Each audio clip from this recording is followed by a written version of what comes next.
Baie welkom aan al ons kykers na nog 'n episode van Gesels Bietjie Les. My naam is Armin Kritzinger en elke week doen ons die volwasse Sabbatskool van die 7de Dag Adventiste Kerk.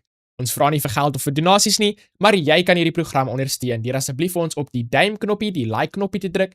Deel asseblief met soveel Afrikaanse vriende en familie wat jy ken. Onthou, ons doel is om die ewige evangelie, Jesus, sy krag, sy liefde te deel met soveel Afrikaanse mense as moontlik.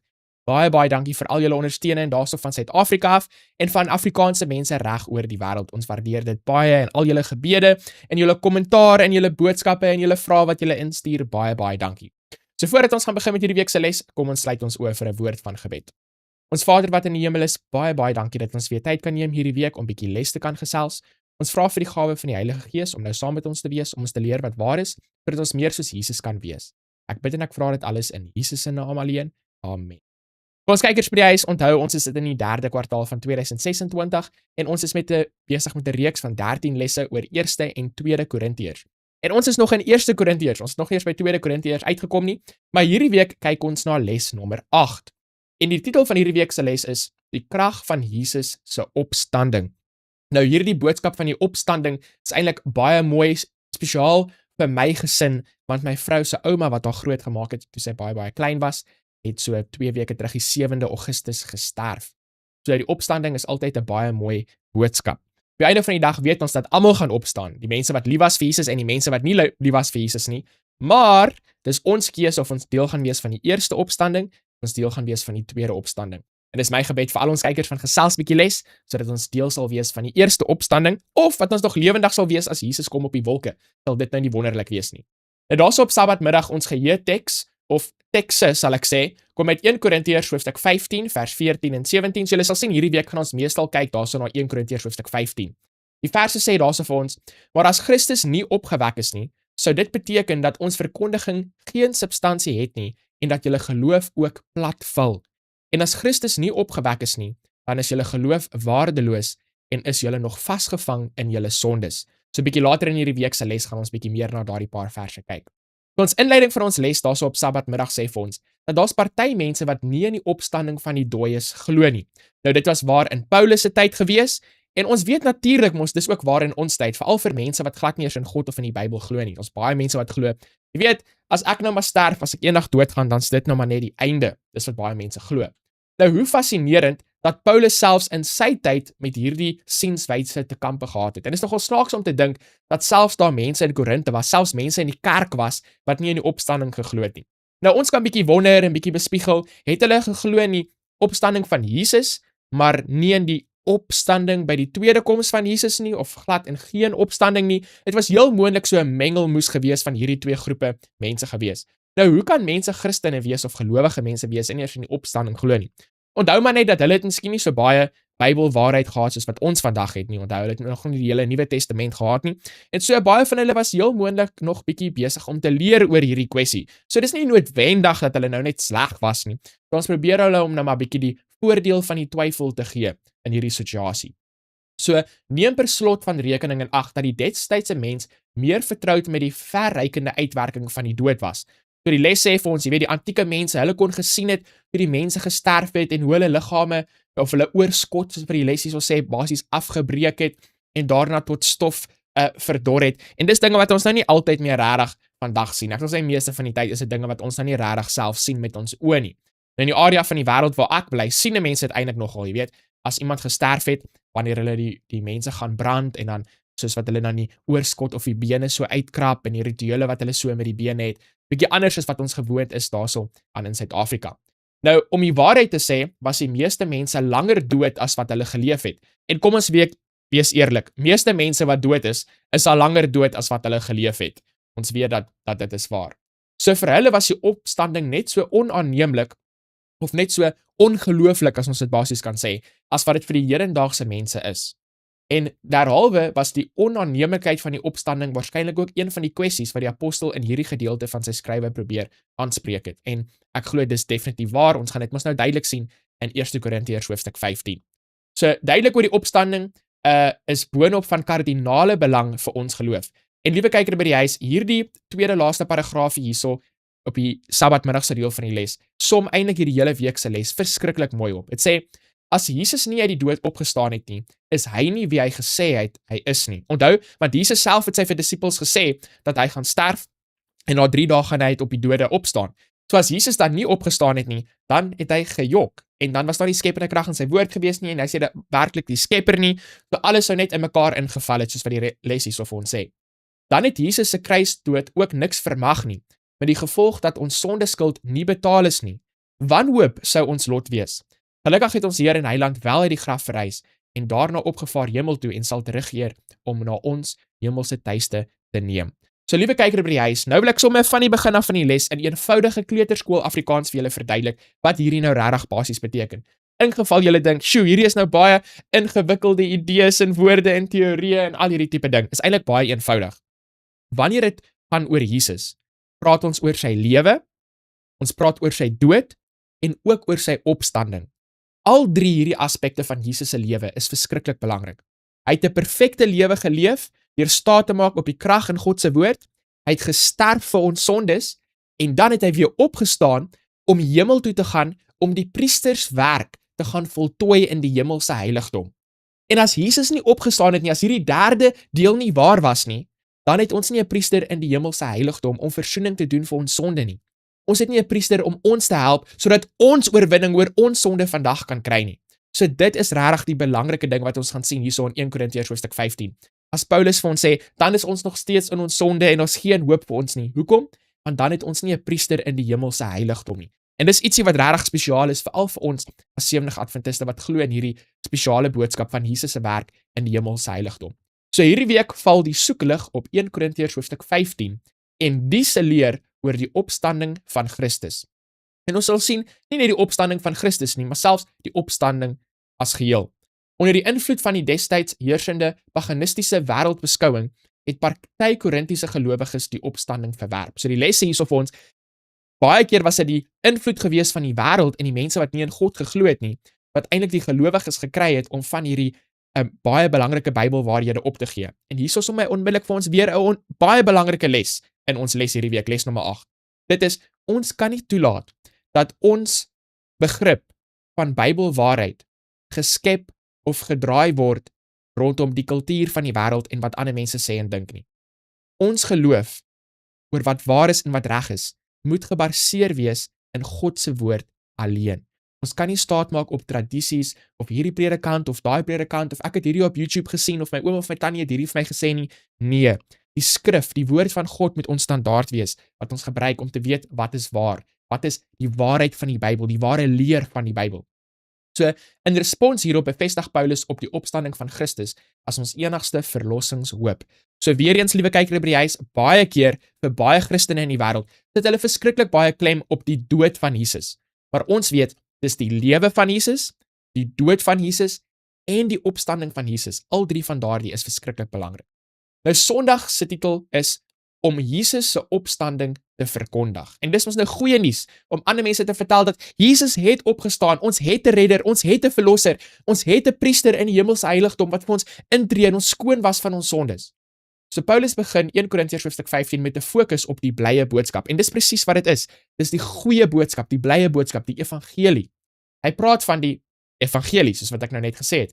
En dan gee hy vir ons 4 baie mooi punte hierso. Dit sê vir ons wat hy aan die Korintiërs verkondig het, wat hulle ontvang het, waarin hulle gevestig staan en waardeur hulle gered word. So al 4 daardie in betrekking tot die evangelie wat hy vir hulle verkondig het.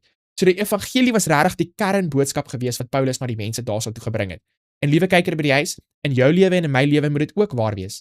Die evangelie moet regtig die kernboodskap wees wat ons aan mense moet bring.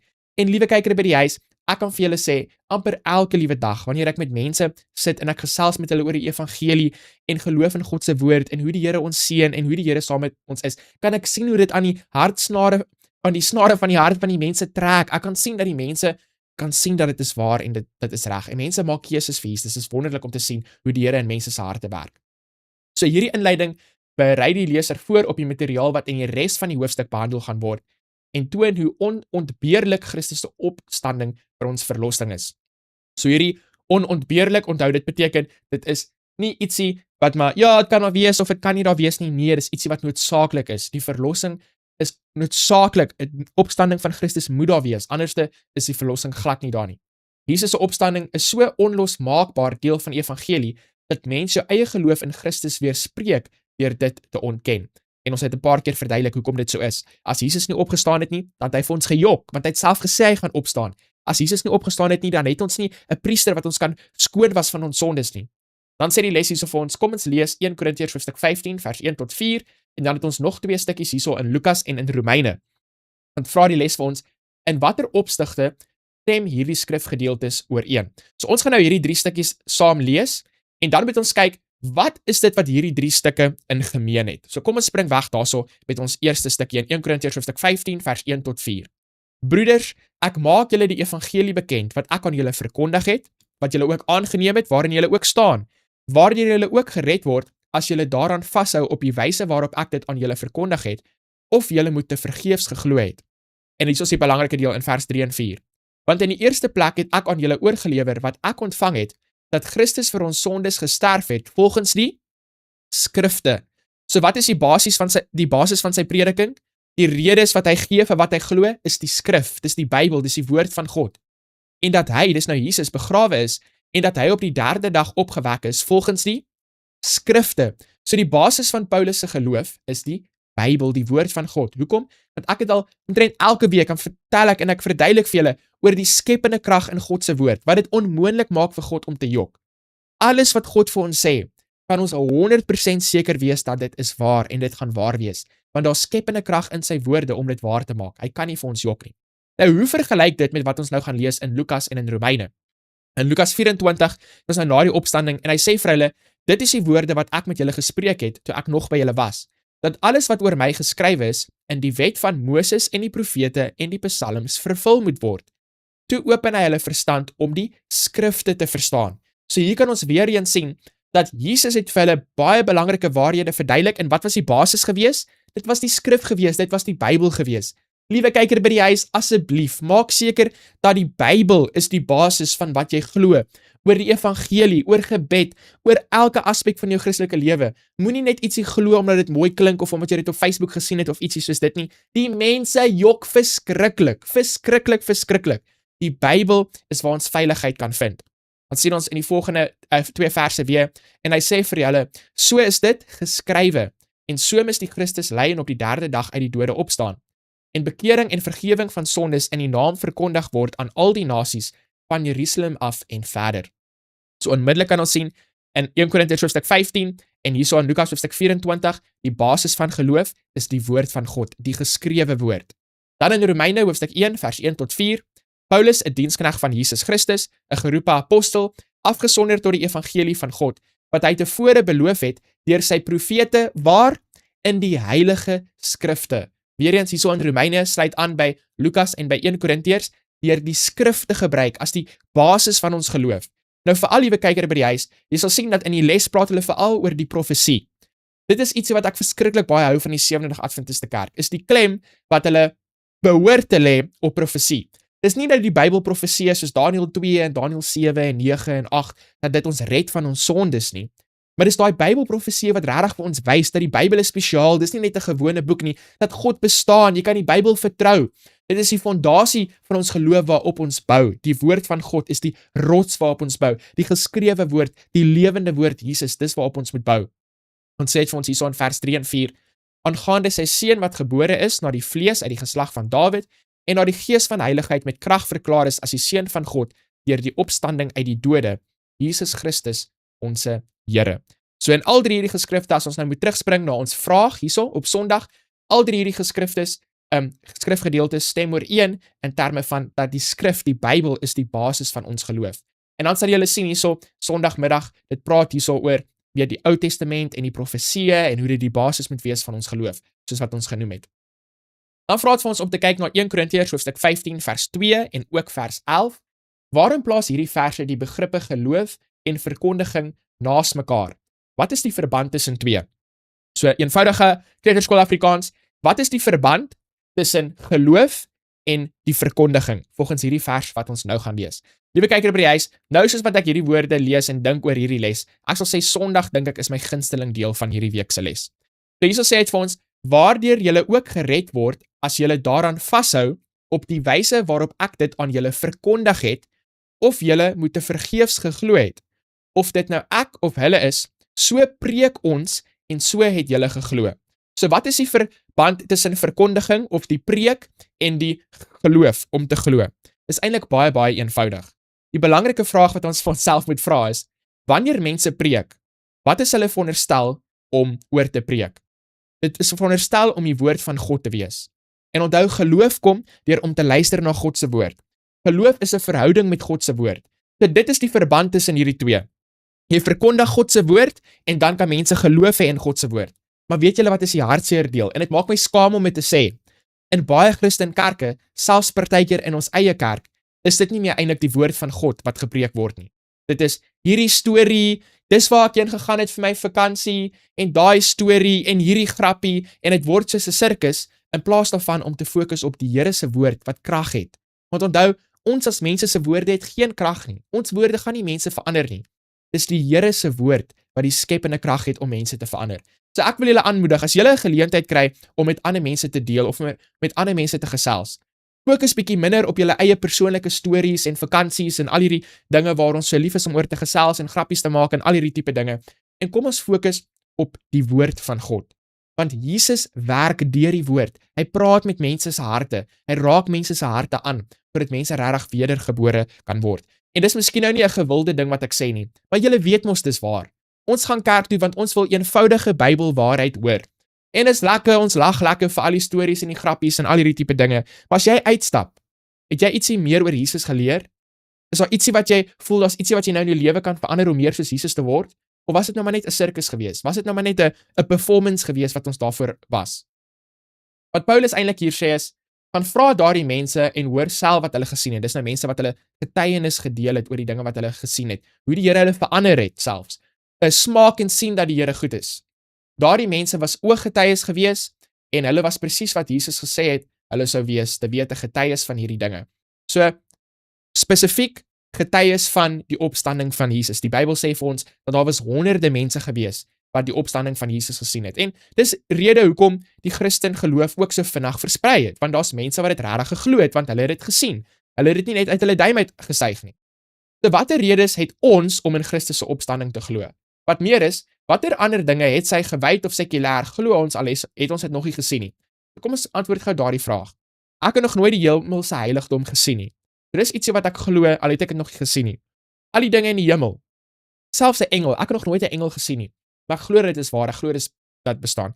Selfs God homself het ek nog nie met my eie oë gesien nie. Ek glo hy is waar, ek glo hy bestaan. Ek glo daar's genoeg bewyse vir my. Maar ek wil veral fokus hierso op hierdie eerste vraag. Watter redes het ons om in Christus se opstanding te glo? Want ons was mos nou nie deel van hierdie mense gewees wat 2000 jaar terug daar was, om te sien hoe Jesus uit die dood uit opgestaan het en dat die graf leeg was en al hierdie wonderlike dinge nie. Nou liewe kyker by die huis, baie keer dan dink ons, "Sjoe, jy weet, daai mense het sulke goeie voordeel gehad bo ons, as ons nou net met ons eie oë kon gesien het hoe Jesus opgestaan het." So kom ek vertel vir julle hoe ek weet dat Jesus waar is, dat hy opgestaan het. Ek weet dat Jesus lewe, en ek is 100% dat Jesus opgestaan het. Hoekom? Want ek kan sien hoe die Here werk in my lewe. Ek kan sien hoe as ek my hele hart in sy hande sit, as ek 'n totale oorgawe maak van my lewe aan Jesus, kan ek sien hoe Jesus beheer neem in my lewe, en hoe hy my lewe verander op maniere wat ek nooit ooit op my eie sou kon doen nie. En omdat ek daardie ondervinding met Jesus het, omdat ek kan sien hoe Jesus se krag in my werk, hoe sy lewe in my werk, dan weet ek mos natuurlik dat hy is waar, dat hy het opgestaan. Ek is nie 'n dwaas of 'n dom persoon om te sê hy het nie opgestaan nie, maar dan moet ek aan een of ander rede gaan soek en dink oor, wat is hierdie krag wat dan in my werk, en my meer soos Jesus maak?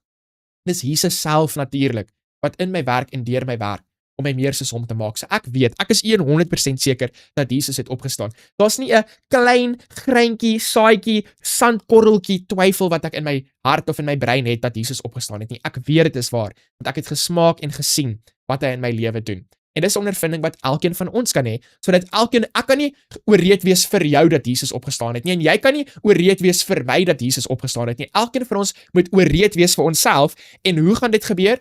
Deur om Jesus aan te neem in jou lewe, sodat hy in jou lewe kan werk. Want dis nie net wat Jesus 2000 jaar terug vir jou gedoen het nie, maar dit gaan oor wat Jesus vandag nog vir jou doen. Vandag is hy besig om jou skoon te maak, om jou 'n nuwe mens te maak. ek raak sommer opgewonde, want dit is net so mooi evangelie, goeie boodskap vir ons. Dan daarso het ons maandag se titel, en ek weet nie lekker om my woord uit te spreek nie, maar ek weet waarom wat dit beteken, so ek gaan sommer daai woord vervang. Ek sal sê, die opgestaande Christus, ons enigste hoop. So ek weet nie of is dit verreëse of ietsie soos dit, ek is seker oor die Afrikaans, daarso nie, julle kan my miskien reg help, maar dit beteken basies, Jesus wat opgestaan het, ons enigste hoop, en dis 100% waar. In 1 Korintiërs hoofstuk 15 vers 9 tot 19, verduidelik Paulus watter ernstige en aaklige gevolge die ontkenning van die opstanding inhou. Daarsonder het die gelowige geen hoop in die Here, wat nog te sê van 'n toekomshoop nie. Ons gaan oor 'n rukkie gaan ons praat hoekom dit nou so is. Weet hoekom dit nou eintlik so is. So kom ons lees 1 Korintiërs hoofstuk 15 vers 9 tot 19. Wat is ons kwyt as Christus nie uit die dood opgewek is nie? So kom ons kyk na daardie verse. Is nou 'n hele paar verse. Want ek is die geringste van die apostels, wat nie werd is om 'n apostel genoem te word nie, omdat ek die gemeente van God vervolg het. Maar deur die genade van God is ek wat ek is, en sy genade aan my was nie te vergeefs nie. Want ek het oorvloediger gearbei as hulle almal, nogtans nie ek nie, maar die genade van God wat met my is. Of dit nou ek of hulle is, so preek ons en so het julle geglo. As dit dan gepreek word dat Christus uit die dode opgewek is, hoe sê sommige onder julle dat daar geen opstanding van die dode is nie? As daar geen opstanding van die dode is nie, dan is Christus ook nie opgewek nie. En as Christus nie opgewek is nie, dan is ons prediking vergeefs en vergeefs ook julle geloof. En dan word ons valse getuies van God bevind, omdat ons teen God getuig het dat hy Christus opgewek het, wat hy nie opgewek het nie, ten minste as die dode nie opgewek word nie. Want as die dode nie opgewek word nie, dan is Christus ook nie opgewek nie. En as Christus nie opgewek is nie, dan is julle geloof nutteloos, dan is julle nog in julle sondes, dan is ook die wat in Christus ontslaap het, verlore. As ons net vir hierdie lewe op Christus hoop, dan is ons die elendigste van alle mense. So hierso verduidelik hy basies vir ons in hierdie 10 of so verse wat ons nou net gelees het, dat as Jesus nie opgestaan het nie, dan is ons nog steeds in ons sondes.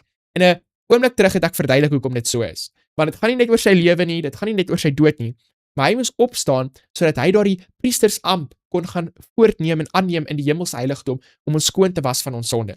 En behalwe dit, as hy nie opgestaan het nie, dan is daar nie iemand om ons daardie krag te gee nie. Nie net om ons skoon te was in die heiligdom nie, maar nie iemand om vir ons daai krag te gee om oorwinning te hê in ons lewe nie. Ons sal letterlik vasgevange wees het in ons sonde, nog steeds gelewe het volgens ons eie krag. Daar was dan geen Christus gewees nie, geen lewende woord gewees nie. Dit sou verskriklik hartseer gewees het.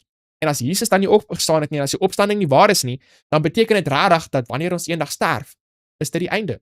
Dis die einde van ons storie. Nou die ding is, as Jesus opgestaan het en Jesus het vir ons gewerk in die hemelse heiligdom as ons priester en al hierdie tipe dinge en hy het ons oorwinning gegee oor ons sonde, sal ek, my persoonlike opinie sal wees, al was daar nie 'n tweede opstanding vir ons gewees nie, al het net Jesus opgestaan en hy gee in hierdie lewe vir my die geleentheid om oorwinning oor sonde te hê in hierdie lewe. Weet julle wat, my persoonlike opinie is, dit sou nog steeds vir my die moeite werd gewees het. As daar Jesus was net in hierdie lewe vir my op hierdie aarde, dat ek oorwinning kan hê oor sonde in my lewe in hierdie wêreld en saam met Jesus kon lewe, net hierdie een lewe, al is dit nou net 60 jaar of 50 jaar of 70 jaar of wat ook al, ek sou liewer nog steeds saam met Jesus gewandel het as om in die wêreld te wandel. Maar die argument wat Paulus hierso maak in Korintiërs is dat as Christus nie opgestaan het nie, dan het jy nie eers iemand in hierdie wêreld, in hierdie 50, 60, 70 jaar om jou oorwinning oor sonde te gee nie. Dan het jy regtig niks hoop nie. Jy gaan 'n slaaf wees van sonde wat gaan aanhou elke liewe dag om in jou sondes te val oor en dan wat daar basies vir jou is om te doen is eet en drink en sterf. Gaan net dood. Dis dan basies alwaar dit vir jou sal gaan. Daar's basies geen hoop op enigiets wat moois is of enigiets wat regtig belangrik is in daardie tipe sin nie. So die les sê hierso vir ons, weet, hy sê, as Christus nie uit die dood uit opgestaan het nie, dan sou hulle almal ook leenaars gewees het, want natuurlik het hulle vir die mense vertel van Christus se opstanding, al weet, al die getuies, almal van hulle sou net leenaars gewees het. So sonder die liggaamlike opstanding is beide ons geloof en die prediking sonder inhoud. Weet, daar sou nie goeie nuus gewees het wat ons met ander mense kon gedeel het nie. En dan weet, vir al die slim mense, die les gaan nou weer hierso in die Griekse woord in, sonder inhoud, die Engels in die King James sê empty. En weet julle wat, as julle net daai sonder inhoud of leeg of empty lees, gaan julle vir ons normale mense, wat nou nie, weet, 50 ure in die Grieks wil gaan spandeer nie, sonder inhoud, leeg, empty, is genoeg om mooi te verstaan wat dit beteken. Sonder Jesus wat opgestaan het, sou ons hele lewe sonder inhoud gewees het. Dit sou leeg gewees het. Dit sou empty gewees het. Alles wat ons doen, ons prediking, alles sou leeg gewees het. Daar sou niks gewees het nie. So ek dink die Afrikaans is mooi eenvoudig genoeg vir ons om te verstaan. So wat die spesifieke betekenis ook al is, kom geloof sonder die opstanding op nutteloosheid neer. Die oorspronklike Grieks is, en dan gaan hulle weer daar so in die Grieks in, vir al die slim mense, geniet dit, maar vir ons normale mense, dit beteken maar net basies niks. Dit is 'n jokstorie basies, dis ietsie wat leeg is. Dan vra die les hierso vir ons 'n baie belangrike vraag. Ons sal hierdie vraag weer sien op Vrydag, een van ons besprekings, vra die laaste ene. Watter sin het 1 Korintiërs hoofstuk 15, dis nou die opstanding, as die afgestorwenes se siele direk na die dood hemel of hel toe gaan? Waarom is dit derhalwe so belangrik dat ons die leer oor die dooies reg verstaan? Naamlik dat dit in werklikheid soos 'n slaap is. So kom ons praat 'n bietjie hierso oor die toestand van die dode, want hierdie is 'n baie belangrike vraag wat hulle hierso vir ons vra aan die einde van Maandag. Kyk, as iemand in Jesus glo en hulle sterf en hulle gaan onmiddellik hemel toe, soos wat meeste van die mense in die Christenwêreld glo, dan wat is die doel van die opstanding? Hoekom is dit nodig vir Jesus om aarde toe te kom om mense uit die dode uit op te wek, as hulle dan gesterf het en onmiddellik hemel toe gegaan het en reeds saam met hom in die hemel is? Dit maak ons nou glad nie sin nie. En so, die wille ding, as 'n mens eintlik daaraan dink is, soos wat daar in Korinthe mense was, wat nie in die opstanding geglo het nie, so is daar eintlik baie mense in die Christenkerk vandag, ons sal sê, meeste mense in die Christenkerk vandag, wat miskien sê hulle dat hulle glo in die opstanding, maar wat hulle eintlik prakties besig is om vir mense te sê en te leer, werk eintlik heeltemal teen die opstanding. Want as hulle vir mense sê, weet, as iemand sterf, as 'n gelowige sterf, gaan hulle direk hemel toe, dan is dit nie nodig vir 'n opstanding nie. Want hulle is klaar in die hemel, saam met Jesus. Hulle is klaar in die paradys. Dis nie nodig vir 'n opstanding, as hulle mos nou klaar in die hemel is nie. So ons moet besef, dat die toestand van die dode, is 'n baie belangrike onderwerp vir ons om te verstaan. Jy weet, baie keer dan dink mense, ag, dit maak ons nou nie regtig saak nie. Gaan nou hemel toe, of gaan eers later hemel toe, wat maak dit nou eintlik saak? Dit maak baie saak. Want as jy dink dat jou geliefdes gaan direk hemel toe, dan maak dit die deur oop vir Satan, om sy maatjies na jou huis toe te stuur, in die middel van die nag, en daar so in jou kamer hulle aan jouself te openbaar as van jou geliefdes, en vir jou te sê dat hulle kom met 'n spesiale boodskap vir jou, van Jesus uit die hemel uit, en al hierdie tipe dinge. En weet julle wat is hartseer? Ons lewe in 'n wêreld, waar mense nie lewe volgens geloof in God se woord nie, maar hulle lewe volgens hulle ondervindings en die dinge wat hulle sien. So uitgaan die Bybel, en die Bybelwaarheid oor die gebooie en die Sabbat, en nou glo hulle net hulle oupa of hulle ouma of hulle oom of hulle tannie of wie ook al, nou daar staan hulle verskyn het in hulle kamer, en dit was eintlik spiritualistiese leuns gewees van die duiwel. So in die groot stryd sê Ellen White vir ons baie duidelik, dat spiritualisme is een van die hoofdinge wat Satan gebruik aan die eindtyd om mense te vang. So onthou, die dood is soos 'n slaap. Wanneer iemand sterf, maak hulle hulle oogies toe, en hulle weet glad nie wat aangaan van enigiets nie. Die volgende oomblik wat hulle weet, as hulle hulle oë oopmaak, is dit die koms van Jesus. Of sy tweede koms, aan die begin van die 1000 jaar, of sy derde koms aan die einde van die 1000 jaar, saam met 'n stad. En ek hoop ons gaan almal deel wees van sy tweede koms aan die begin van die 1000 jaar. Nou Dinsdag se titel sê, Christus, die eersteling uit die wat gesterf het. As Jesus nie lewe nie, soos wat ons nou al hele paar keer gesê het in die les, is al die gelowiges se toekomsverwagtinge selfbedrog. Maar nee, God het vir Christus weer laat lewe, dit is seker. Sy opstanding het gebeur, dit is 'n geskiedkundige feit, as gevolg van al die getuies, en hoe ons sy krag self in ons lewe kan ervaar, weet ons dat dit is waar. Gevolglik het ons die versekering dat elkeen wat in Christus gesterf het, by sy wederkoms uit die dode opgewek sal word. En ek bedoel, kom ons wees eerlik hier by Kyker by die huis, dis iets wat ons almal na uitsien, dis baie goeie nuus. As 'n Christen moet ons nie lewe asof hierdie wêreld net ons enigste lewe en ons enigste hoop is nie. Daar is ietsie meers. En hoe kan ek daai versekering hê van die ewige lewe? Om 'n totale oorgawe van my lewe aan Jesus te maak. Laat Jesus in beheer wees van jou lewe. Moenie jou eie gedagtes, jou eie krag en jou eie idees bo Jesus instel nie. Nou kom ons kyk na 1 Korintiërs hoofstuk 15 vers 20 tot 23. Ons het mis klaar tot vers 19 gelees, so nou beweeg ons verder aan. Let op die uitdrukking as eersteling uit die wat gesterf het. Wat beteken dit? Sê vir ons, maar nou Christus is opgewek uit die dode. Hy het die eersteling geword van die wat ontslaap het. Wat aangesien die dood deur 'n mens is die opstanding van die dode ook deur 'n mens. Want soos hulle almal in Adam sterwe, so sal hulle ook almal in Christus lewend gemaak word. Maar elkeen in sy eie orde. As eersteling Christus, daarna die wat aan Christus behoort by sy koms. Liewe kyker by die huis, hierdie vers 23 maak die toestand van die dode daarom ons nou maar so duidelik. Dit sê duidelik hierso vir ons dat Jesus is die eersteling. Dit beteken, hy is soos die voorbeeld. Hy is die eerste een wat vooraf gaan, die hoofene wat werklik die opstanding moontlik maak vir almal. En dan sê dit vir ons, wanneer gaan die ander opgewek word? Dit sê, daarna, die wat aan Christus behoort. Wanneer? By sy koms. Dit is wanneer hulle gaan terugkeer na die lewe toe. Dis wanneer hulle opgewek gaan word.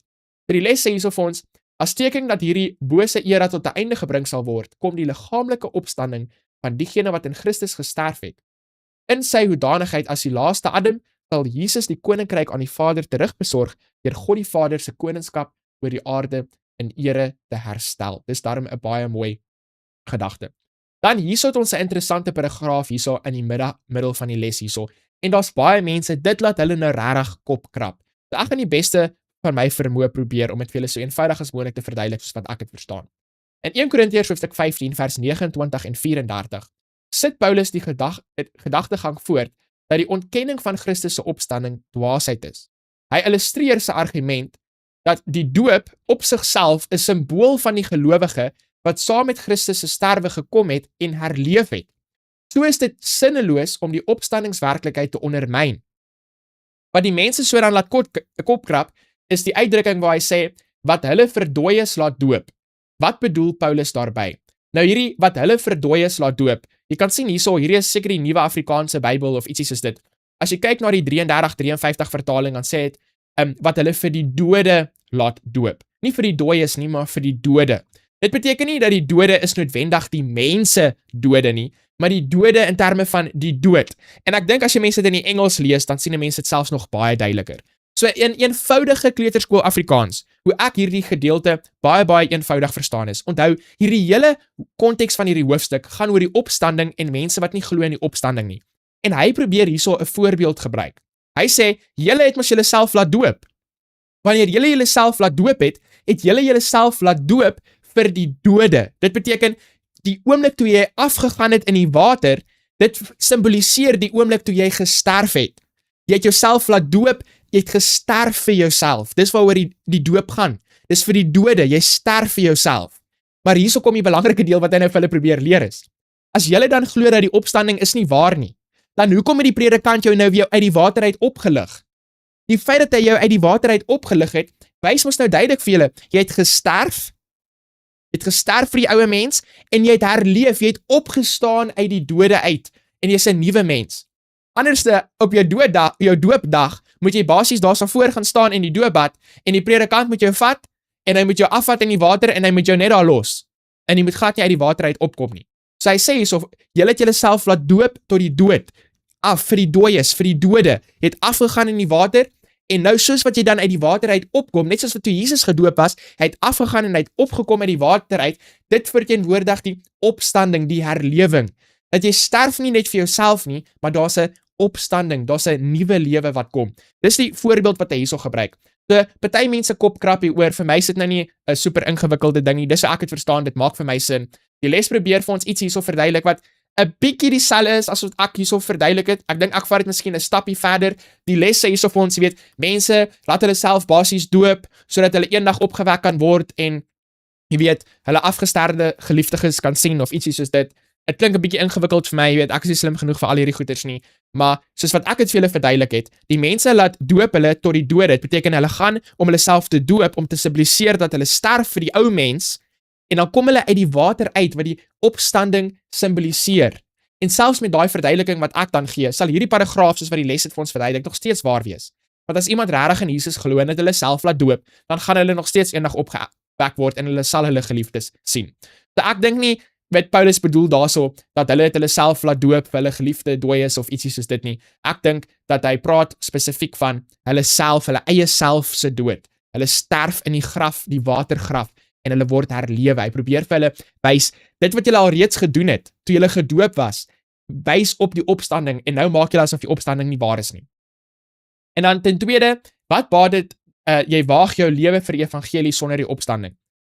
Dan sou dit beter wees om liewers 'n lewe van singenot te lei. So soos wat ek voorheen genoem het in die les, dit sou beter wees om 'n lewe van singenot te lei, as Jesus glad nie opgestaan het nie, en ons geen, oorwinningskrag of ietsie soos dit nie. Maar ek het gesê, as daar oorwinningskrag oor sonde vir ons was, al was daar nie 'n opstanding vir my persoonlik gewees nie, so ek nog steeds liewer 'n lewe saam met Jesus gelewe het. Al was dit nou maar net vir 50, 60 jaar, as om sinsgenot te hê. Ek dink glad nie dit is waar dat, jy weet, as daar krag vir jou was saam met Jesus vir 50, 60 jaar, dat jy moet liewer nou maar net in sonde gaan lewe, dit sou 'n beter lewe vir jou gegee het nie.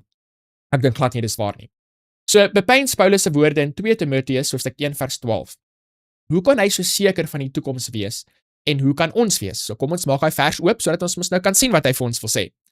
Om hierdie rede lei ek ook hierdie dinge, maar ek skaam my nie, want ek weet in wie ek geglo het en ek is oortuig dat hy mag het om my pand te bewaar tot die dag toe. So hoekom is Paulus so seker van die toekoms? Want hy het ondervinding met Jesus in die verlede, hy het ondervinding met Jesus in sy teenwoordige lewe en daarom het hy vertroue in die toekoms. So hoe kan ons dan hierdie selfde vertroue in Jesus hê? Baie eenvoudig. Deur om vandag 'n ondervinding met Jesus te hê, gaan vir jou vertroue gee dat Jesus ook saam met jou in die toekoms kan wandel. Die oorwinnings wat hy vir jou vandag gee, waarborg nie vir jou oorwinnings vir môre nie, maar dit gee vir jou vertroue dat soos wat hy jou vandag gehelp het, gaan hy jou ook môre kan help. So, as jy nie vandag 'n ondervinding met Jesus het nie, dan is dit baie moeilik vir jou om te vertrou dat hy jou gaan help in die toekoms. Want jy het niks om op te bou nie, jy het niks om op staat te maak nie. Maar as jy daai ondervinding met hom het, of ondervinding met sy woord het, dan het jy ietsie waarop jy bou, stappie vir stappie, en jy het hierdie vertroue dat hy jou môre ook gaan help. Woensdag se titel is dan weer eens daai moeilike Afrikaanse woord wat ek nie weet om uit te spreek nie. Ek is regtig baie jammer julle, maar ek weet wat dit beteken. Dit beteken die opgestaande liggaam uit die dood, die verreëse liggaam uit die dood. In 1 Korintiërs hoofstuk 15 vers 35 tot 39 bespreek Paulus presies die verreëse liggaam uit die dood. Hierdie afdeling begin hy deur 2 vrae te stel. Hoe word die dooies opgewek en watter soort liggaam sal hulle hê? En dan antwoord hy hierdie vraag vir ons in vers 36 tot 49. So ons gaan nou lees hierso 1 Korintiërs hoofstuk 15 vers 36 tot 41 en hoe beantwoord dit hierdie vraag in vers 35? En dis die vraag wat hulle basies vir ons hierso gestel het in die eerste paragraaf. Hoe word die dooies opgewek en watter soort liggaam gaan hulle hê? So kom ons kyk na daai verse sodat ons nou ons antwoord kan kry. Dwaase mens, wat jy saai word nie lewendig as dit nie gesterf het nie. En wat jy saai nie die liggaam wat sal word nie, maar 'n blote korrel, byvoorbeeld van koring of van iets anders. Maar God gee dit 'n liggaam soos hy gewil het, en aan elkeen van die saadkorrels sy eie liggaam. Alle vlees is nie dieselfde vlees nie, maar die vlees van die mens is anders as die vlees van vee, en die van visse anders as die van voëls. En daar is hemelse liggame en aardse liggame, maar die heerlikheid van die hemelse is anders as die van die aardse. Anders is die heerlikheid van die son en anders die heerlikheid van die maan en anders die heerlikheid van die sterre, want die een ster verskil in heerlikheid van die ander ster. So kom ons antwoord dan daardie vraag in vers 35. So, hoe gaan die Here ons opwek? Wel, die illustrasie wat Paulus hierso gebruik is, dis soos 'n saadjie. Jy vat die saadjie en jy sit hom in die grond en dis amper asof die saadjie sterf daarso in die grond, maar dis hoe hy ontkiem en dis hoe hy dan 'n mooi blommetjie word. So dis basies ons. Wanneer ons sterf, van ons liggame word dit stof in die grond en dan gaan Jesus eendag terugkom en hy gaan ons opwek uit daardie stof uit. Nou, moet hy presies dieselfde atome en elemente gebruik, weet, om jou liggaam te maak? Nee, natuurlik nie. Ons hoef nie daardie tipe beperkings op Jesus te stel nie. Weet, partykeer dan wonder mense, weet, wat as iemand deur 'n haai geëet is of deur 'n leeu aangeval is of hoe gaan die Here daai persoon opwek? Onthou, die Here hoef nie presies dieselfde atome of weet elemente te gebruik om daardie persoon se liggaam te skep nie. Die Here het Adam uit die stof van die aarde uitgemaak en hy kan enige atome elemente kan hy gebruik om weer vir ons 'n liggaam te skape. En die belangrike ding is hy kan dit doen deur sy woord, die skepende krag in sy woord. En dan die tweede vraag wat dit dan vir ons, daar's 'n vraag in vers 35 wat nou belangrik is vir ons deel van die les is, watter soort liggaam gaan ons dan hê? En Paulus verduidelik vir ons daarso, jy weet, daar's 'n aardse liggaam en daar's 'n hemelse liggaam. En ons kan duidelik sien uit die boek van Korintiërs en uit die geskrifte van Paulus uit, dat die tipe liggaam wat ons gaan kry is 'n verheerlikte liggaam. Nou dit is mos nou goeie nuus. Woensdag se lesie moet goeie nuus wees, veral vir ons kykers wat bietjie, hoe sal ons sê, gevorderd is in die jare. Ons praat hierso van 'n verheerlike liggaam, sonder enige pyne en kwale of gebreke of al hierdie tipe dinge. En kom aan, ons weet, dit is goeie nuus, dis wonderlike nuus, dis iets waarna ons uitsien. 'n Lewe sonder siekte, 'n lewe sonder dood, pyne en skete en al hierdie tipe dinge, dit is regtig waar goeie nuus. So die les verduidelik dan basies vir ons hierso hierdie analogie wat Paulus hierso verduidelik het en dis basies maar soos wat ek nou net vir julle verduidelik het oor weet hoe die liggaam opgewek gaan word en die verheerlikte liggaam wat ons gaan hê. So hierdie idee blyk ook uit 4 kontrasterende eienskappe rakende ons teenswoordige en toekomstige liggame. Eers genoem is aards, verganklik, swak en natuurlik. So hierdie 4 dinge klink nie so lekker nie. Maar wat klink baie beter? 'n Hemelse liggaam, 'n onverganklike liggaam, kragtig en geestelik. Nou met geestelik bedoel party mense hulle dink, weet hierso praat hy van 'n soos 'n spook, jy weet wat gaan rond dryf of ietsie soos dit. En nee, geestelik beteken net hierso ietsie wat nie jy weet die sondige natuur van die mens is nie. Ietsie wat gefokus is op Jesus en weet wat waar is en wat reg is. Want onthou, op hierdie aarde kan ons oorwinning oor sonde hê. Maar ons het nog steeds 'n sondige liggaam. So wat beteken dit in eenvoudige kleuterskool Afrikaans? Solank as wat jy lewe op hierdie aarde voor die tweede koms van Jesus, gaan jy elke liewe dag met versoekings te maak hê. Maar hier is die belangrike dingetjie wat jy moet onthou. Jy hoef nooit te verloor in daardie stryd met versoekings nie. En dis die groot verskil tussen die ware evangelie en die valse evangelie. Ons almal stem saam dat ons gaan versoekings hê totdat Jesus eendag gaan terugkom. Maar party mense, meeste van die mense in die Christen wêreld sê vir jou, jy gaan versoekings hê totdat Jesus eendag terugkom en jy gaan net toegee tot daai versoekings want jy's 'n mens en jy's swak en al hierdie tipe dinge. Maar die ware evangelie sê vir ons dat jy gaan versoekings hê totdat Jesus eendag gaan terugkom as gevolg van jou sondige natuur. Maar Jesus het vir ons alles beskikbaar gestel sodat ons net soos Jesus oorwinning kan hê oor daardie versoekings. Sodat ons hoef nie te verloor in die stryd teen sonde en die duiwel nie. Ons maak staat op Jesus, op sy woord en op sy krag en hy gee vir ons die oorwinning elke liewe dag. En dan wanneer Jesus kom en hy gee vir ons daardie geestelike liggaam wat Paulus hierso van praat, dan is ons nie net verlos van weer die pyne en die skete en al hierdie tipe dinge nie, maar weet julle wat? Dan is ons ook verlos van versoeking. En dit is soos wow. Dit is soos een van die grootste geskenke wat ons as mense gaan kry. 'n Liggaam waar ons nie versoekings gaan hê nie. Dit is absoluut wonderlik. So ons het dus die sekerheid dat ons liggaam eendag getransformeer en volmaak gaan word. Hoe help dit ons om ten spyte van ons bestaande liggaamsgebreke end uit moed te hou? Wel, ons kan moed hou, want al het ons nou al hierdie pyne en skete en al hierdie tipe dinge, weet ons dat dis tydelik, dis nie vir ewig so nie, daar's ietsie baie beter wat die Here vir ons beloof. En selfs met al hierdie pyne en skete en al hierdie dinge wat ons nou het ons mos daai belofte ook in die boek van Korintiërs, waar hy mos vir ons sê dat die Here sal nie toelaat dat ietsie op ons paadjie kom sonder om vir ons ook 'n uitweg te gee nie, of vir ons die krag te gee sodat ons dit kan dra nie. Wat ook al jou pyn of jou skeet of jou probleem wat ook al mag wees, die Here kan vir jou die krag gee sodat jy dit kan dra, dat jy kan deurdra in daardie moeilike tye. Donderdag is die titel Die uiteindelike oorwinning oor die dood. En vir die van julle wat nou al baie begrafnisse bygewoon het in julle lewe, julle het seker nou al baie hierdie paar verse gehoor. 1 Korintiërs hoofstuk 15 vers 54 tot 57. Dit is gewoonlik die verse wat die predikante lees daarso as dit 'n teraardstelling. Ek dink dis mos wat hulle dit noem in Afrikaans. Help my asseblief as ek verkeerd is. 'n Te-aarde of 'n te-aardstelling of ietsie wanneer hulle mos nou na die graf toe gaan of wat ook al. So wat sê hierdie skrifgedeelte vir ons oor die uiteindelike oorwinning oor die dood?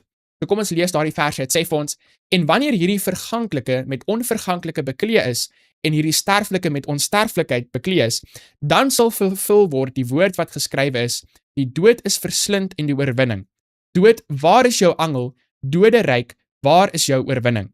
Die angel van die dood is die sonde en die krag van die sonde is die wet. Maar God sy dank wat ons die oorwinning gee deur ons Here Jesus Christus. So hoe kry ons die oorwinning? Deur Jesus Christus. Nou op hierdie aarde kan ons oorwinning hê oor sonde, maar op daardie dag gaan ons oorwinning hê selfs oor die dood. Hoe? Deur 'n onsterflike, verheerlike liggaam te hê. En as ek net hieroor praat en nie aan dink, dan maak dit my regtig net opgewonde. Nie opgewonde om te sterf of ietsie soos dit nie, maar opgewonde om te dink aan al hierdie mooi beloftes wat die Here vir ons gee en hoe my keuse om die Here te volg is regtig net die moeite werd.